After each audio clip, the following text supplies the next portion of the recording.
Le deuxième livre de cet après-midi, Les déchirures de l'esprit, c'est un recueil de nouvelles. Un recueil de nouvelles qui forcément vous permettra de mieux comprendre certaines réalités. Le livre est coécrit. D'abord, il y a Sylvie Ekobo.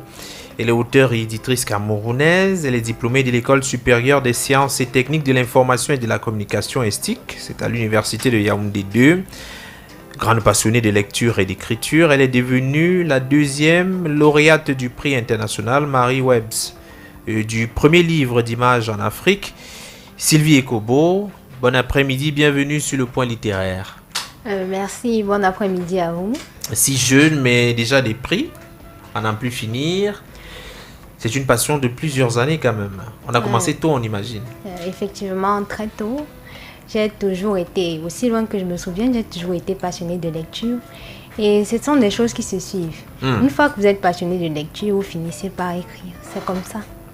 À côté de vous, il y a donc Sanam Élisée Laetitia. Elle est née à Bafia, dans le centre du Cameroun. Actuellement étudiante en linguistique générale et appliquée à l'université de Yaoundé 1. Elle commence à écrire à l'âge de 13 ans et remporte sa première distinction en classe de seconde pour un sketch. Elle reçoit plusieurs prix pour ses poèmes, dont celui du meilleur poème lors de la journée de la philosophie en 2022. En 2023, elle est honorée du prix du meilleur poème à l'occasion de la fête de la jeunesse dans le département de la MIFI. La même année, elle devient coup de cœur du jury du prix du petit écrivain pour témoignage d'une femme. Son parcours, sinon son premier recueil de nouvelles, Les déchirures de l'esprit, est publié aux éditions en Komamba. Alors, donc, Sanam Élisée Laetitia, bon après-midi, bienvenue sur le point littéraire. Bon après-midi à vous également. Également, vous avez commencé très tôt, 13 ans. Oui, très tôt. D'où vous vient la passion pour l'écriture? Est-ce que c'est l'environnement familial qui a favorisé tout cela? Oui, l'environnement familial a joué un rôle assez important dans mon parcours parce que très tôt, on avait la grammaire qui nous racontait les histoires. Moi, j'ai très tôt adoré ça. Et au moment où elle ne nous racontait pas ces histoires, j'avais les magazines Planète pour enfants où je lisais également. À côté de ça, je lisais, je me précipitais toujours pour dévorer tous les textes qui étaient présents dans mes livres de lecture au primaire. Et en lisant, j'ai fini par me demander pourquoi pas ne pas moi également écrire. Oui. C'est donc ainsi qu'à l'âge de 13 ans, j'ai commencé à écrire. 13 ans. Les premières, du moins les premiers textes, c'était quoi exactement? Des poèmes? Oui, j'ai commencé l'écriture avec la poésie.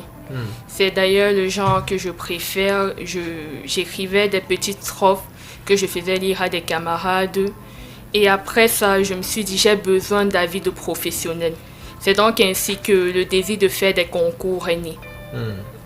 Sylvie Ekobo, c'était pareil également.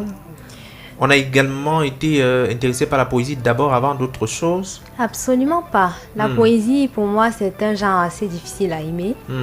Parce que chaque poème porte surtout l'âme de la personne qui l'écrit. Oui. Et nous n'avons pas tous la capacité de comment dire, Décrypter, de décrypter oui. les messages qui sont enfouis dans la poésie. En fait, pour moi, la poésie, c'est plutôt un moyen d'expression c'est un moyen d'expression très personnel. Mais élitiste aussi, hein. Oui, Mais en même temps, on effectivement. peut c'est dire des choses, mais le dire à une manière. C'est ça. Dites-nous un peu, comment l'aventure a démarré à partir de... C'est une coécriture. Qui a l'idée de vous deux? Ou bien c'est au même moment où vous avez de façon... Qu'est-ce qui s'est passé? Qui a commencé à penser qu'il fallait écrire un livre sur les déchirures? C'est moi qui ai eu l'idée en premier. C'est un sujet. D'abord, déjà, c'était le sujet de ma soutenance à l'ESTIC. Oui. C'est de là que tout part. Donc, je me suis dit, pourquoi pas écrire un livre sur les troubles mentaux en Afrique. Parce que c'est un sujet... Un peu tabou. Oui, un sujet un peu tabou et aussi un sujet qui porte sur des personnes, comment dire, classées comme... un peu classées comme des parias. Et donc, ce que je voulais faire au départ, c'était de mettre en avant les personnes différentes dans cette société. Mais je ne pouvais pas parler pour tout le monde. J'ai donc choisi les personnes atteintes de troubles mentaux. Voilà. Et tout est parti. Élisée donc Sanam, pourquoi est-ce que le sujet t'a intéressé, toi en particulier? Quand Sylvie Ekobo est venue me présenter son projet sur l'écriture des troubles mentaux, j'ai directement été intéressée parce que moi, à travers mes poèmes, j'ai toujours essayé de comprendre l'esprit humain. J'ai toujours essayé de mettre un point important sur les souffrances que pouvait ressentir tout un chacun. Donc, quand elle me l'a proposé, c'est venu tout naturellement de lui dire oui. Pourquoi les déchirures de l'esprit en rouge? Un choix de l'éditeur? Non.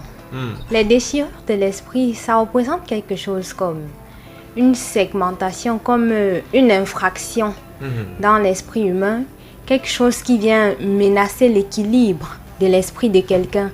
C'est pour ça que j'ai choisi ce titre en particulier. Donc l'esprit de base est équilibré, il est sain, il est entier. Et ensuite quelque chose vient là, le frappe, le déchire en fait, comme c'est dit. Détruire l'ordre normal des choses, c'est-à-dire qu'on avait un état de tranquillité. C'est ça. Maintenant, quand le stress s'impose, ça vous détruit. Exactement. Alors, parler des troubles mentaux, je veux dire des perturbations du stress, est-ce que c'est évident? Lorsqu'on en parle auprès de l'homme ordinaire, est-ce qu'il y a une certaine réception positive? Parce que si vous dites à quelqu'un qu'il a quelques troubles au niveau... Tout de suite, il pense à la folie. Exactement. C'est ça. De prime abord, quand on s'en va parler de troubles mentaux aux personnes ordinaires en Afrique, la première chose c'est on les dérange parce que pour eux, le trouble mental est un problème qui ne concerne que les Occidentaux. Donc c'est assez compliqué de faire comprendre aux gens que la santé mentale n'a pas de couleur de peau. C'est un sujet qui concerne tout le monde. C'est assez compliqué. Parce que directement, comme vous l'avez dit, dès qu'on mentionne le thème trouble mental, ce qui vient à l'idée, c'est la folie. Et personne ne veut accepter de porter cette casquette de fou ou de folle. Alors que c'est une condition qui peut changer, personne ne veut consulter un psychologue. Effectivement. Parce que lorsqu'on parle de psychologue, on a l'impression qu'il y a quelque chose déjà qui ne va pas. C'est ça. Pourtant, aussi étrange que cela puisse paraître, nous avons des personnes qui souffrent de ces troubles-là tout autour de nous. Ils ont des problèmes de santé mentale. Ils sont partout. Ils sont partout. Mais lorsque ça arrive, soit on accuse la sorcellerie. En fait, c'est l'explication la plus courante. Oh non, on l'a mangé dans la sorcellerie. Oh, les jaloux ont voulu faire de cet enfant un fou pour manger son étoile. Oh, on a pris son étoile. Des trucs comme ça, en fait. C'est très courant d'observer des personnes qui souffrent de troubles mentaux, qui elles-mêmes déjà ne sont pas conscientes de leur état. Oui. Dans les cas des troubles mentaux les moins, on va dire les moins sévères, comme la dépression, parce que la dépression peut être sévère, mais vous n'allez pas forcément vous déshabiller quand vous souffrez de dépression. Oui. Et puis il y a ceux qui souffrent de troubles mentaux les plus sévères, comme la schizophrénie, qu'on va taxer de fou, parce qu'il parle tout seul, par exemple. C'est pas parce que on a mangé son cerveau quelque chose, c'est que lui voit des choses que vous ne voyez pas. Oui. Parce qu'il y a un dysfonctionnement dans son cerveau qui fait qu'il voit des choses que vous ne voyez pas. Il est dans son monde et dans sa bulle. Il est dans son monde et dans sa bulle. Voilà. Alors, dans son âme, Élisée et Laetitia, comment est-ce que le grand public a accueilli ce livre? Parce qu'on vous a vu en dédicace. Quelles étaient notamment les interprétations, les points de vue, les commentaires autour de ce livre? Le premier commentaire ne concernait même pas le livre. Parce que la majorité des personnes se disaient « Vous êtes trop jeune. Vous êtes trop jeune pour parler des problèmes d'esprit. » Oui, vous êtes trop jeune. Vous avez vécu quoi? Qu'est-ce qui vous est arrivé? Est-ce que vous avez l'expertise pour parler d'un sujet aussi sérieux? Et après cette impression-là, c'était « Non, ça n'existe pas en Afrique. C'est un problème de blanc. En Afrique, nous, on est fort, on peut faire face à tout ça. On peut supporter. Ce sont les plus faibles qui vont dire qu'ils souffrent de problèmes mentaux. » Et pourtant c'était en fait les impressions qu'on a eues. Donc ça a été assez difficile et c'est même encore difficile de faire comprendre aux gens que c'est un sujet qui nous concerne tout autant. Oui. Et on voit très bien, notamment avec Sylvie Ekobo, qui nous amène à travers la première nouvelle qui nous parle de l'environnement de travail qui peut avoir beaucoup de pression, mais on en parle dans quelques secondes.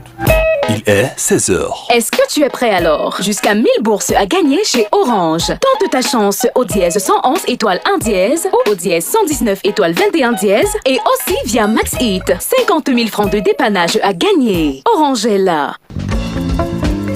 Je disais, sans dévoiler le contenu de cette nouvelle, on a quand même un environnement de travail assez stressant. Une jeune demoiselle qui souhaite atteindre les sommets, qui se donne à fond et qui a l'impression que c'est plus facile pour son collègue qui a tendance à vibrer, à nager un peu sur tout, à avancer très vite pendant qu'elle fournit des efforts et n'atteint pas ses objectifs. C'est comme ça généralement dans la vie, même à l'école. Lorsqu'on a l'impression qu'on doit travailler beaucoup plus que les autres, qu'on doit doubler d'efforts et d'ardeur, ça peut mettre en insécurité au niveau de sa santé. L'histoire, pourquoi cette histoire est racontée, l'environnement qui est présenté, c'est notamment l'environnement des médias, chaînes de télévision et tout. On sait très bien la pression qu'il y a dans les milieux médiatiques. J'imagine que vous l'avez fréquenté, même dans le cadre de vos stages professionnels. Comment dire, je n'ai que très sommairement fréquenté ce genre d'environnement.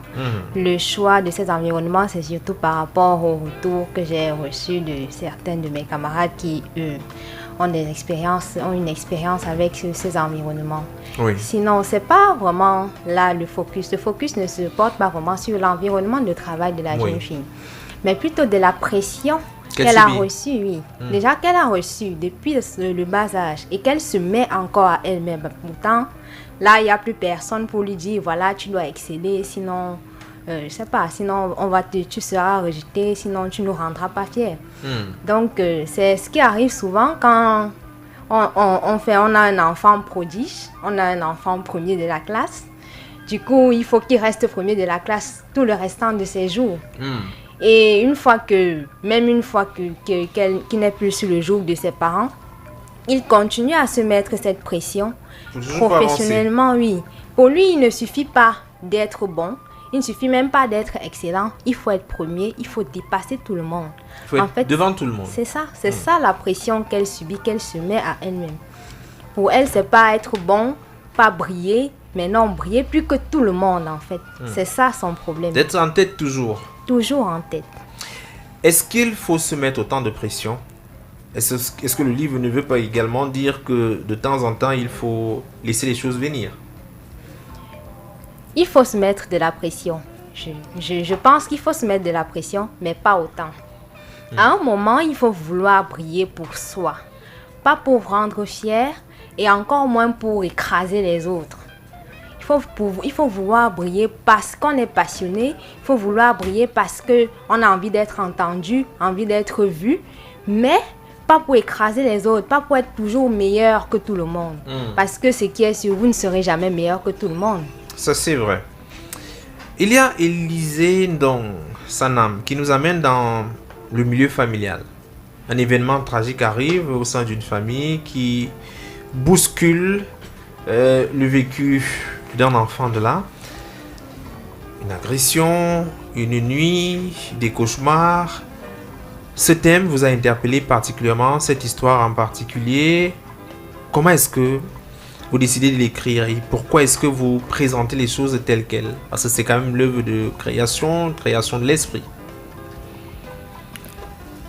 Pourquoi j'ai décidé de parler du trouble du stress post-traumatique en mettant en scène un enfant?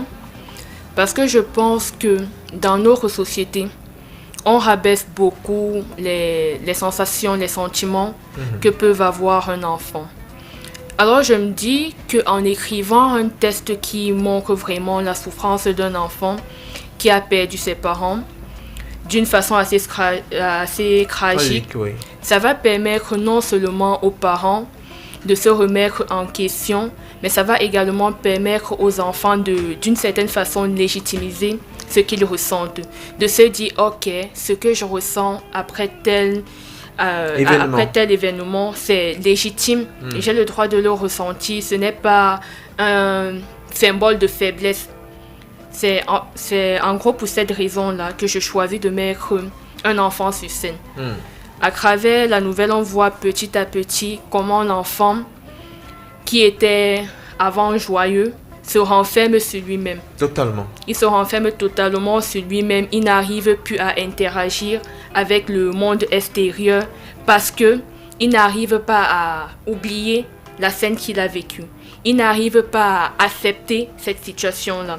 C'est assez important parce que on se dit là, dans les familles africaines qu'après avoir réconforté l'enfant, après lui avoir dit « Ok, tu dois être fort et tout », il sera fort instantanément.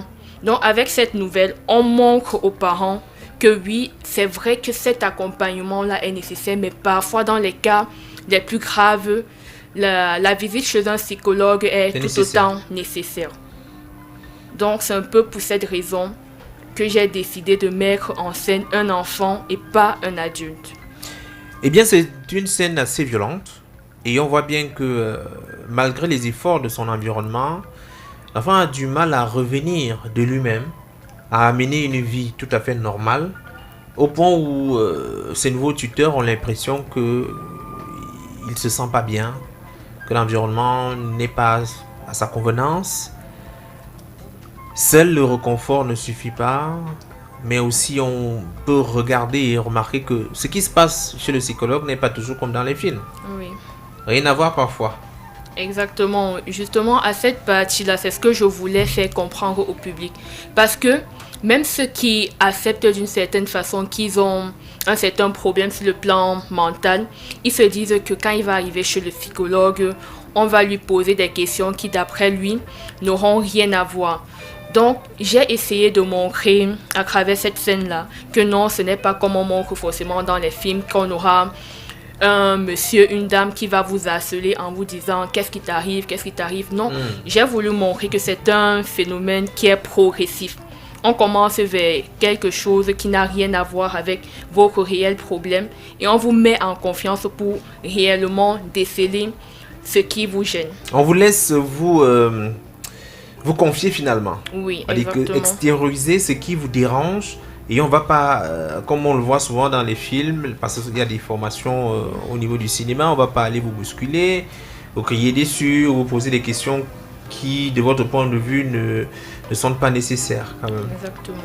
Voilà une réalité, on fait quand même un tour à travers le livre chez le psychologue, avec le canapé, il peut laisser le patient totalement libre, jusqu'au moment où il se sent prêt à parler. Alors il y a quand même une deuxième nouvelle, celle-là de Sylvie Kobo, qui nous amène au marché avec un fou.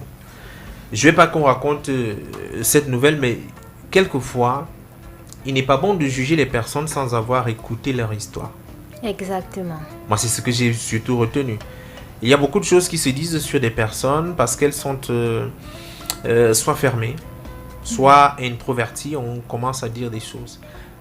Telle personne a fait ceci, pour le cas d'espèce, la personne a tenté de vendre sa femme pour avoir de l'argent et tout. Alors que le nœud du problème est bien lointain. Rien à voir avec ce qui est pensé. En fait, je voulais aussi montrer à travers cette nouvelle que nous avons tous un seuil de tolérance. Une fois qu'il est dépassé, on part en vrille en quelque sorte. Déjà, le protagoniste, sa vie n'est pas parfaite, sa vie a des écueils, on peut même dire qu'il survit. Là, il se trouve une source de bonheur, la seule source de bonheur qu'il a pu trouver et qui est brutalement arrachée. Oui.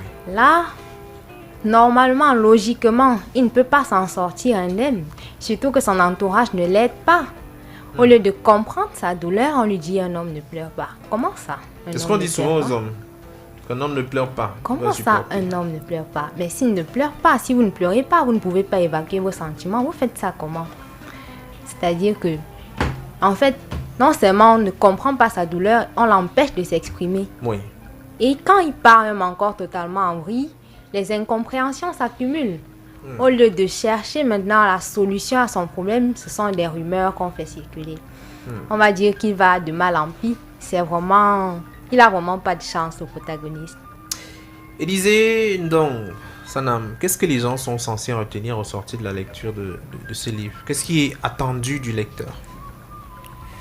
La chose la plus importante qui est attendue par le lecteur d'après moi, c'est une connaissance déjà de la santé mentale, une reconnaissance de la santé mentale dans un contexte africain et une reconnaissance de l'importance des psychologues en Afrique. Les psychologues ne sont pas des pseudo-médecins qui viennent juste prendre un gain à la fin du mois. Ce sont des médecins tout autant nécessaires que des cardiologues et j'en passe. Sylvie, qu'est-ce qu'on attend du lecteur pour sortir d'ici? Ce que j'attends des lecteurs, en premier, c'est de reconnaître l'existence des troubles mentaux en Afrique. Je veux qu'ils reconnaissent que ces troubles existent, qu'ils prennent conscience que ce sont des réalités et que ces personnes sont parmi nous. Ce ne sont pas des fous. Ils vont pas marcher avec une plaque disant voilà, je suis dépressif, voilà, je suis schizophrène, je suis ceci, je suis cela. Mais ils existent bel et bien. Et certains ont ce don-là, on peut dire ce don, de bien dissimuler ce qui leur arrive. Donc, prenez soin de vous et de vos proches. Oui, pas trop de stress. Pas trop de stress. Il faut la juste mesure. Alors, j'avais cette question, pourquoi avoir choisi Akomamba, plus connu comme maison d'édition qui fait dans la littérature jeunesse? Pourquoi là-bas? Pourquoi le choix a été porté sur cette maison d'édition-là? Je dois dire que c'est à cause de mes affinités avec la maison d'édition que je l'ai choisi. Oui, la proximité. En fait, c'est une maison d'édition. J'ai fait mes stages là-bas et je me suis dit que bon, je peux leur faire confiance pour publier ce recueil de nouvelles. Voilà, et ça s'est avéré juste. Élisée Ndong Sanam, ça veut dire que le livre est adressé à tout le monde, mais d'abord en premier aux enfants, aux jeunes, aux parents, à qui? La première cible, si on va dans le canevas de la maison d'édition, c'est la jeunesse. Mais pour moi, le livre est adressé à tout le monde. Parce que le livre va toucher de façon différente, que ce soit les enfants, que ce soit les parents. Un parent, si on prend l'exemple de la deuxième nouvelle, ça va lui permettre de toutes les nouvelles en fait, ça va lui permettre d'accorder plus d'importance au ressenti de ses enfants. Tandis que l'enfant, ça va lui permettre de légitimiser sa douleur. Ça va lui permettre de peut-être aussi pouvoir aller voir son parent, lui dire voilà, je me sens mal, voilà, parce qu'il saura que ce que je ressens, je ne suis pas le seul à le ressentir. Ce que je ressens, ce n'est pas quelque chose que j'ai inventé, c'est quelque chose qui arrive également aux autres. Le livre, il est adressé à tout le monde parce que en fonction de l'âge, de l'expérience, on sera touché de manière différente. Sylvie, qu'est-ce qu'on va dire à un parent qui pense que quand on est un enfant, on est un enfant? C'est-à-dire que la seule chose qu'on a à faire, c'est aller à l'école, apprendre ses cours, sans forme de protocole. Ce qu'on va leur dire à ces parents-là, c'est que ce genre d'avis, ce genre de comportement a des conséquences très lourdes. Et généralement, les parents sont les premiers à être touchés par, comment on va dire, par les problèmes mentaux de leurs enfants. Ils sont les premiers, ils sont touchés très sévèrement par les problèmes mentaux de leurs enfants. Comme j'expliquais le jour de la dédicace, vous pouvez avoir un enfant sur qui on a mis la pression toute son adolescence. Il grandit, il se détache progressivement émotionnellement de ses parents, de ses amis, il se renferme complètement. Et là, le parent se met à dire des choses comme voilà, c'est un enfant ingrat, j'ai pris soin de lui, je lui ai payé ses cours, aujourd'hui il fait comme s'il n'existait pas. Pourtant, prendre soin d'un enfant, ce n'est pas que lui payer l'école, ce n'est pas que prendre soin de son enveloppe charnelle. C'est l'écouter. Oui, il faut aussi prendre soin de son esprit. L'enfant doit grandir. Quand l'enfant grandit, le corps seul ne doit pas grandir. Le mental doit aussi grandir. Et grandir de la façon la plus saine possible. Donc, on doit créer un environnement sain pour les enfants, où ils se sentent en sécurité sur tous les plans. Surtout, s'ils ont un problème, ils doivent être en mesure d'aller voir leurs parents, de leur dire voilà, je me sens comme ça ne va pas, j'ai l'impression que ce n'est pas normal, sans qu'on leur dise que à ton âge là, est-ce que tu as déjà les vrais problèmes? On se rend bien compte qu'aujourd'hui, élever un enfant, il y a beaucoup plus d'exigences qu'autrefois. Avant, les enfants, c'était que on les tape, va à l'école et tout le reste. Moi, je vais vous remercier toutes les deux. Les déchirures, le livre est disponible un peu partout. Où est-ce qu'on peut l'avoir, Élisée? Le livre, il est disponible directement au siège d'Akomaba. Et on a aussi mis un numéro à la disposition de toute personne qui voudrait acquérir le livre. Oui, vous pouvez le donner si vous le souhaitez. Ok, le numéro c'est le 695 07 59 56. Et pour le deuxième numéro, c'est le 676 24 76 68. Alors, les personnes souhaitant acquérir les déchirures de l'esprit peuvent nous contacter par WhatsApp ou directement par appel. D'accord. Merci Aussi, Sylvie. je souhaite ajouter que le livre est également disponible sur le site des éditions Akomaba. D'accord. Pour ceux qui comptent le commander, ils peuvent le faire via le site. Allez, merci à toutes les deux, Sylvie Kobo et Élisée Ndong Sanam. On va dire bonne suite, peut-être qu'il y a un deuxième.